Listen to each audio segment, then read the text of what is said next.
Hey everyone, we are all living in the late stages of sanity, and also that's the name of our show, Late Stage Sanity. I'm known of consequence, and this is the dude I talk to. Want to introduce yourself? I'm Winston Smith. Hi, Winston. You are a character in 1984. I am. For real. Yes. So do you want to start us off by taking us through the good things Trump has done this week? Yeah, let me see. I have a a long list of nothing. It has 0 bullets. Zero. I take that back. He did pardon a turkey without it having to commit multiple felonies first. Wow. So that was nice. Okay. So that yeah, was you're right. actually The a turkey good did thing not that have he to did. commit multiple felonies for him to no embezzlement. to endear itself to Trump. But that's true. That is a good thing. He did pardon the turkey. He did. Without the turkey needing to commit many felonies. Many felonies. Yeah. Yep. So that's good. That's nice. Okay. Along those lines, as long as we're talking about good things Trump has done, I have to discuss this. I can't wait. Trump has won a total victory over Antifa. Trump has kicked Antifa's ass. They are completely eradicated. The evidence is right here. You could see it everywhere. Because you can't see it. They're nowhere to be found. Antifa is nowhere to be found. It's true. We can't find them anywhere. All the leaders are gone. All the officers are gone. Even their foot soldiers are gone.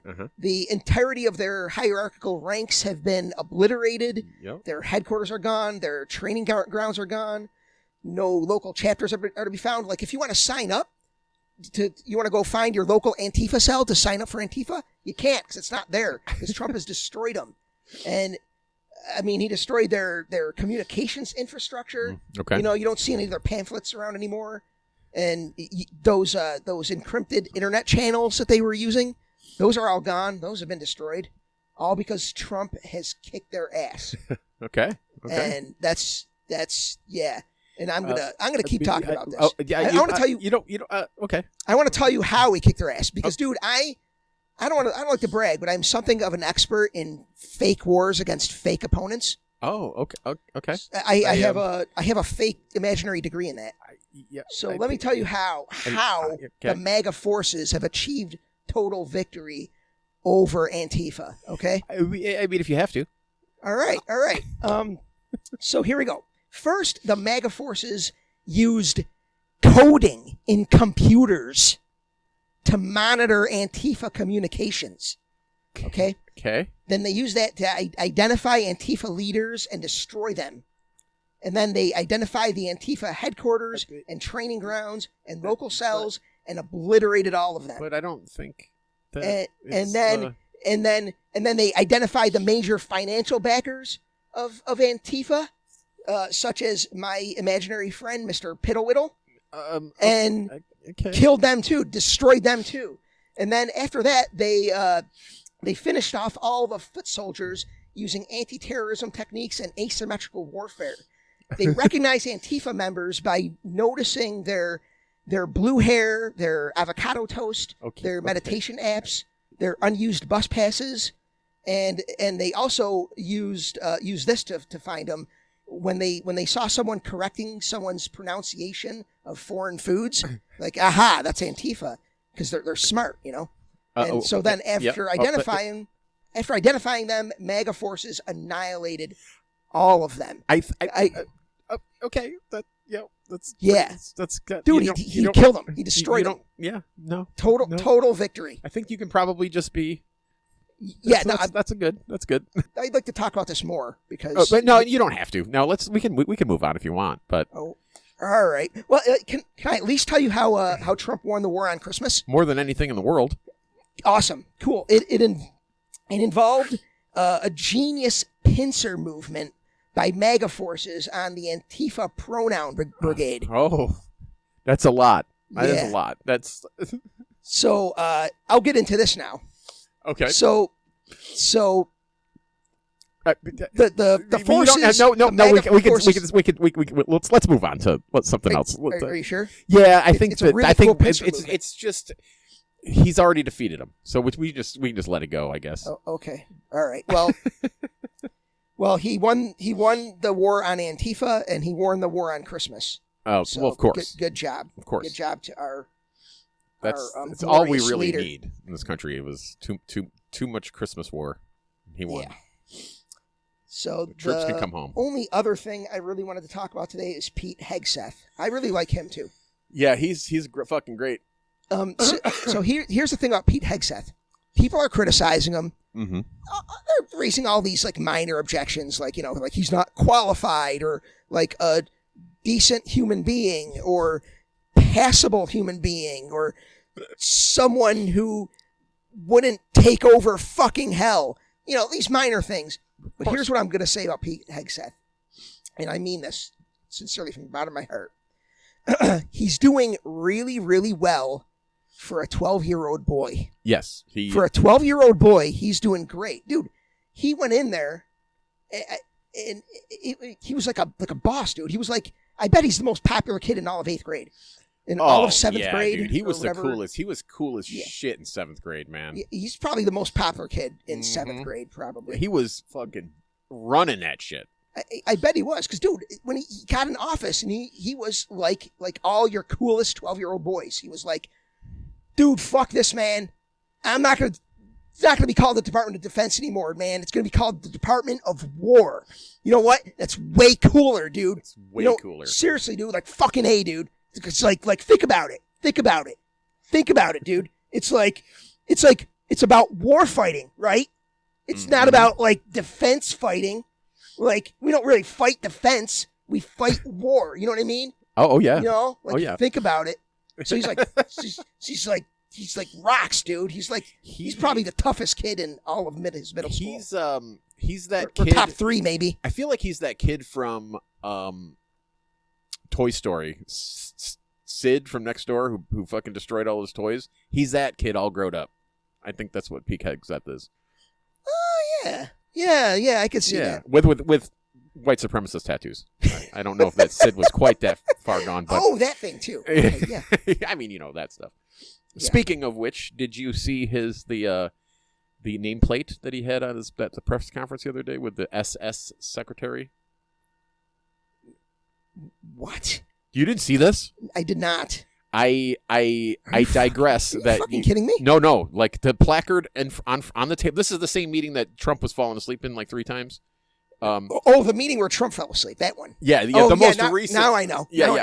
But that meeting, his Secretary of Defense or Secretary of War, of course, with 2 S's in the beginning of it. No joke. That is not a joke. Are you fucking that kidding for real me? is a thing. Yeah. Yeah. I'm gonna pull it up on my phone. Wow. Here. MAGA people, they don't. If you say anything about, first of all, they don't know what fascism is. But if you call them fascists, they'll deny it. But they don't even know what it is. And you can, and they will defend. They defended Elon's Zeke Heil at the inauguration. They don't care about that stuff. It's just taken out of context. It doesn't mean that stuff. And then last week they'll say the same thing about this, man. Oh, of course they will. There was an accident. It was a mistake. It was a mistake. Who doesn't notice 2 S's? It's the beginning of your the accumulation of oopsies that they're doing. Like for example, last week when they said that the Nazi symbol wasn't an offensive. The Coast Guard for the Coast Guard, they said it wasn't an offensive symbol anymore. That in a noose. Yeah. Yeah. Yep. So. I did see that. You keep adding these up, and we might have a white supremacist Nazi problem in our government. I know that's wild accusation. Oh yeah, here's the Snopes article on it right here. He is reading this right now for the first time. This is fucking great. I like giving bad news to good people. It's great. Wow. 2 S's, Secretary of War. Yeah. The only thing that could make it more obvious is if both S's were capitalized. Yeah, and they were like in lightning bolt formation. Yeah. I guess they're not feeling quite that bold yet. I mean... How what? What world are we living in where There are people alive who lost all of their friends in World War II, either as civilians in the camps or in the front lines, and that piece of shit is heading our military. That's just fucking crazy. But remember, those are the patriotic ones. Oh, those of us who oppose them are not patriotic. That's right. Yes, it's patriotic to be a fascist. So let's go through. If we want, let's talk about Pete Hegseth for a second. So he started out in the National Guard, got to a rank as a major, then fucked off for 10 years, then got on Fox News as a commentator, and then became Secretary of Defense. Those are stellar resume bullet points for the Secretary of Defense. Like, usually they have somebody with like PhD in like psychology and history and stuff like that. They had like a 40-year career. Yeah, like a 40-year career in the military with an educational background. Well respected, and that shit's so boring. Instead, I've argued with people in reality that he is a DEI hire, and they do not see what I'm saying. How he was in the military? How is he not, qualified for this? Like, are you crazy? Are you crazy? Man. Boy, you crazy. How do top military people working under Pete Hegseth, how can you navigate our military like this?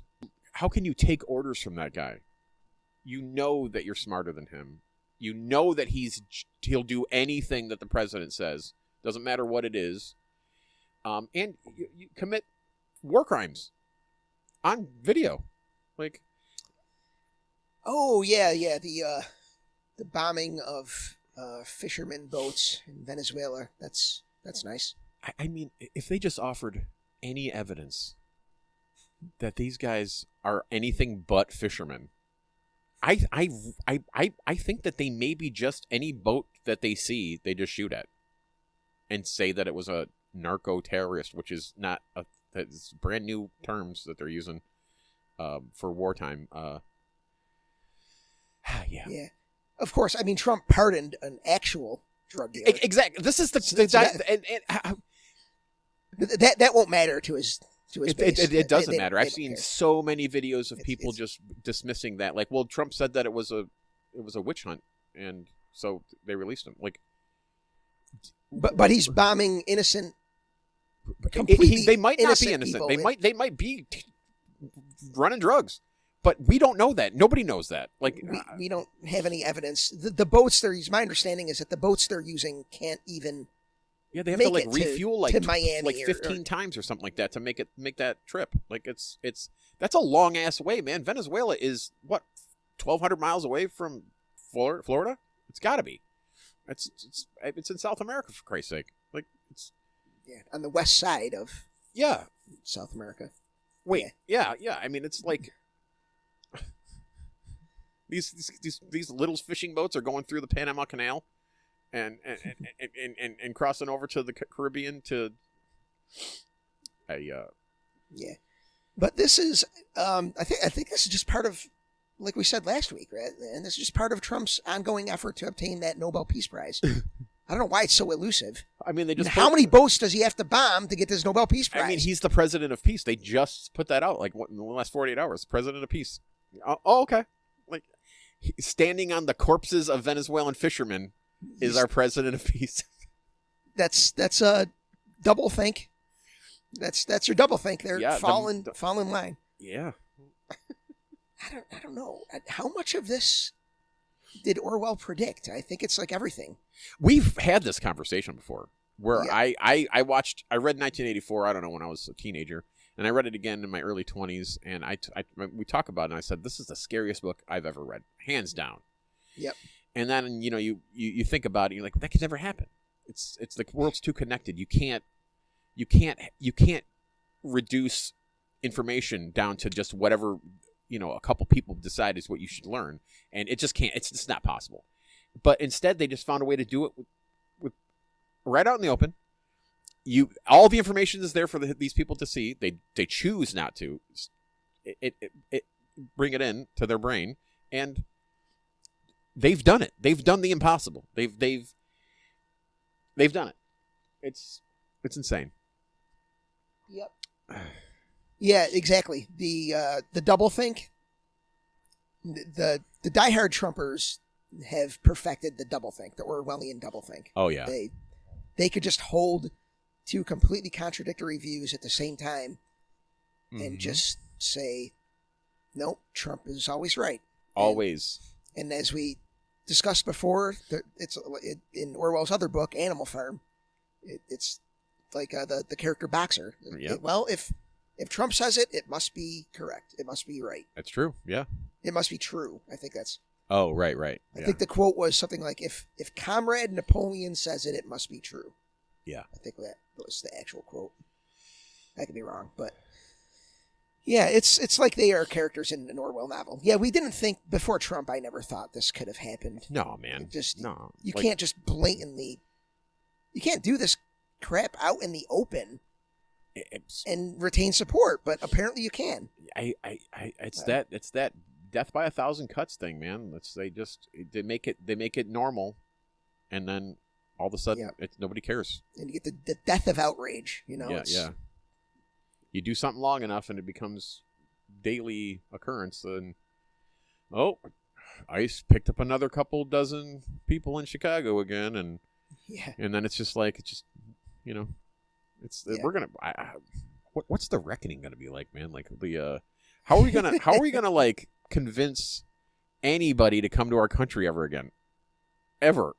Like, especially if you come there's from a new regime. That's different. I don't know, man. Like, not regime. I'm sorry, not a new regime, but a new administration. Yeah, I think that's definitely the first step. But you got to like, who's going to come over here and plant roots if in 4 years or every 4 years they got to worry about a psychopath in the White House that maybe the next one won't be dumb and be 79. He might be 48.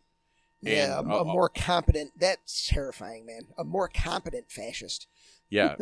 the good thing about these kind of regimes is that they kind of lean themselves to only people who are either have drank the Kool-Aid, who are just they're going to do whatever, or they have people who are so bad at their job that they can only hire incompetent people. Either however way they got to incompetence is different, or it doesn't matter. But they because nobody who knows how to do the job will do the job. They keep quitting on them.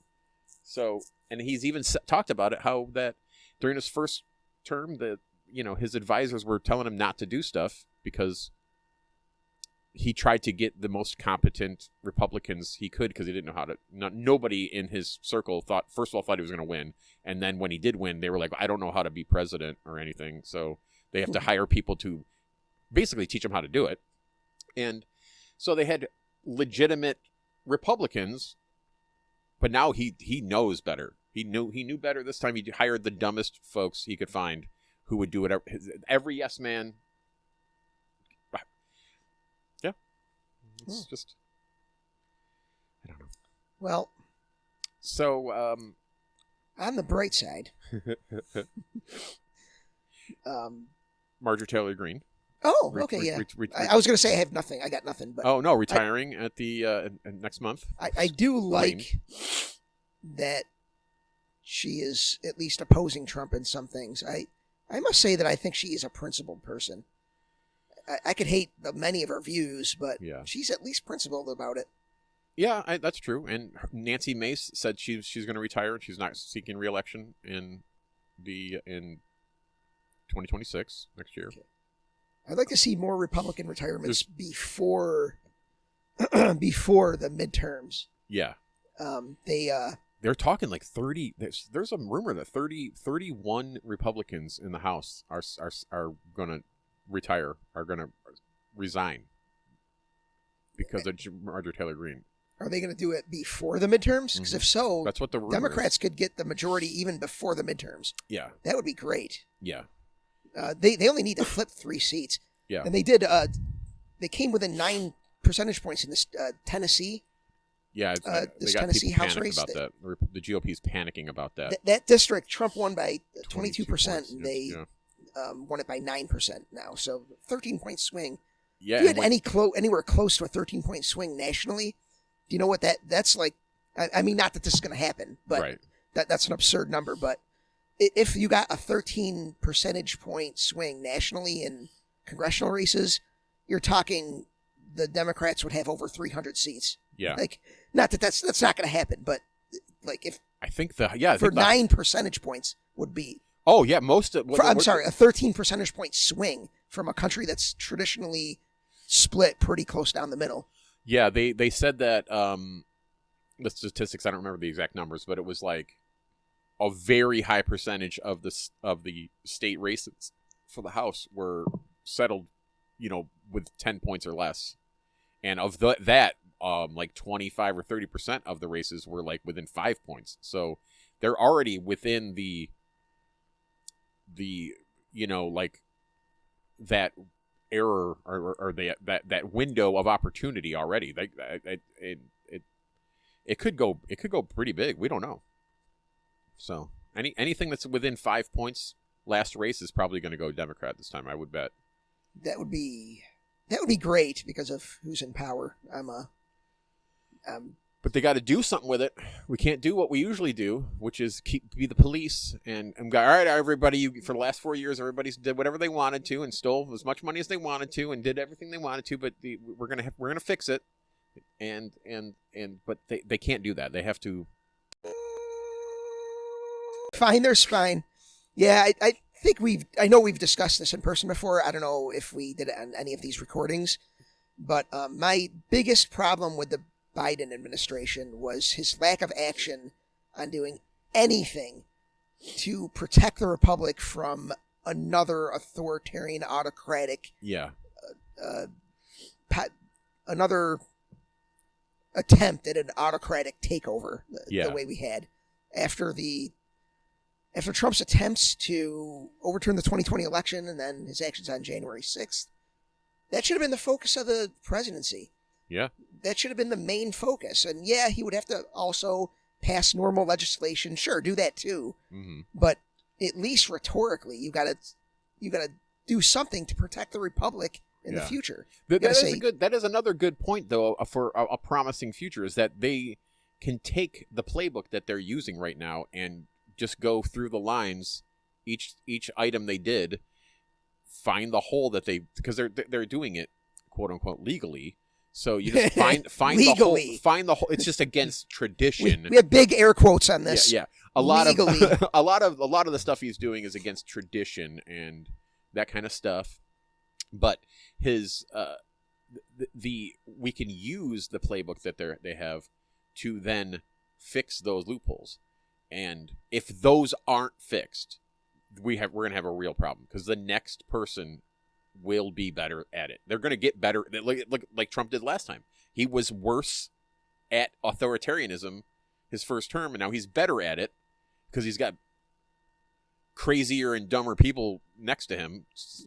Not dumber. I wouldn't say dumber. Crazier and more evil. Worse people around him. Yeah. And the next people are just going to be like, this is my Secretary of Defense. His name is Death. The goddamn Grim Reaper's coming out. He's known as Blade. Yeah. We don't know his real name. Yeah. We got Stone Cold Steve Austin in the Department of Education. He's going to teach the kids how to bust beer cans over their faces and shit. Oh, it's going to be great. I don't know anything about Stone Cold Steve Austin. He's a wrestler. He wrestles. Yeah, no, I know who he is, but I don't know anything about him. I don't know anything about him either. For all I know, he is a brilliant guy. His character. Trump isn't interested in Stone Cold Steve Austin. He wants the character. Oh, the character. The character. Like the WWE stuff. Like Macho Man. Ooh. You know what I mean? Like we're going to improve some education. Yeah. Oh, we're going to get him. Oh, yeah. He wants to do all that. We're going to make their educations less woke. We're going to de-wokenize all the educations. But that's good. We have a playbook to what is it called? Reverse engineer the loopholes and close them. And there's not that much you have to do. There's a couple big things and a bunch of little stuff that they're exploiting over and over and over and over and over again, and just make that so you can't do that anymore. Yeah. Yeah, I just hope, let's say we get a Democratic president and in the 28 election, and so takes office in 29. I really hope that a major focus of their administration is saying, all right, we need to prevent autocratic and authoritarian movements in the future from taking over our country. We need some protection for the Constitution. That has to be the main focus.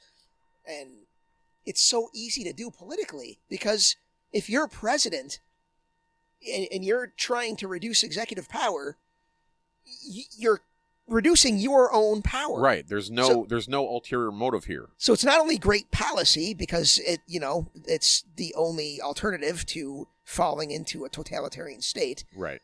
But it's also really good politics. You could come right out and say, in the campaign trail, you could say, my first act as president will be to reduce my own power as in the executive branch, because that'll mean it'll remain reduced for future administrations. And make it a law, and they can.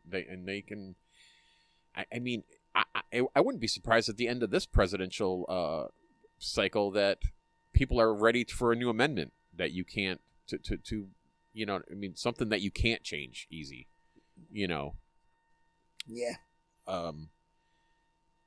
I think that would be fine. We're gonna come. I think we're gonna come out on the other side the way better than this will actually end up being like, assuming that we're not walking around in the Mad Max wasteland in 3 years instead. But assuming that it all works out, I think that it's gonna. If we dodge the apocalypse, we're gonna right. be in pretty good shape. It's gonna swing left. It's gonna swing left hard, because everybody's gonna be sick of Trump. What you said about reducing power, people will be ready to do that big time, I think, because he's gonna push the boundaries way farther than I think that anybody thinks he was. I think he's gonna be like forcibly removed from the White House before 2028. I think so. You are optimistic, man. I think that he put loyalists in charge of everywhere. That's not optimism. I don't want it to be the only people who can do that is the military, and we do not want a military dictatorship, because that's way worse than this. It is for sure. But I mean, it is because their job is to kill people. I feel like, I don't know. I feel like Trump's going to get it to the end of his term. I mean, he might. And I think you're right. That's not. I don't want to say it's a good thing. It's a less bad thing. Yeah. Than some of the alternatives, but we got other positive things we can look forward to. We got the AI bubble coming pretty soon. See, that's the kind of thing that. See, if the AI bubble, if it really is a bubble and it pops and it takes down the economy, like that would definitely take down Trump. Oh, yeah. No president beats the economy. And it's weird because that would actually, for real, not be his fault. Like, it's really not his fault. No. Yeah. Companies are overinvesting in AI. If that is indeed the case, that's not Trump's fault. So that would actually be something that's not actually his fault, but it ends up taking him down. How ironic would that be? That kind of thing is just disconcerting to me. Yeah. It's so disconcerting to me. Like, it takes the economy crashing to say no to a wannabe dictator. Like, someone is overtly and openly in front of everyone's eyes attempting to thoroughly dismantle the constitutional separation of powers and become a dictator in what is currently supposed to be a republic. Right. And everyone, and like half of the country is like, yeah, that's cool. All right, put him in office as long as he lowers prices. But then if the economy crashes and he didn't lower prices, then that will make them loser. That'll cause them to stop supporting him, I think that's disconcerting that it takes that. Yeah. Like there are already far better reasons than bad recession. Oh yeah. To oppose Donald Trump. They need each individual MAGA person has to be hit by these policies personally. Otherwise, they won't care. They will not care. That is at infuriating. All. I agree. Yeah. I completely agree, and that's infuriating. They won't give a shit until it's them. It's terrible. Yeah, and the only way they're going to get hit, I mean, like some people that I know are white males in their 40s, and they're the last ones that are going to get hit by his policy, which is unfortunate.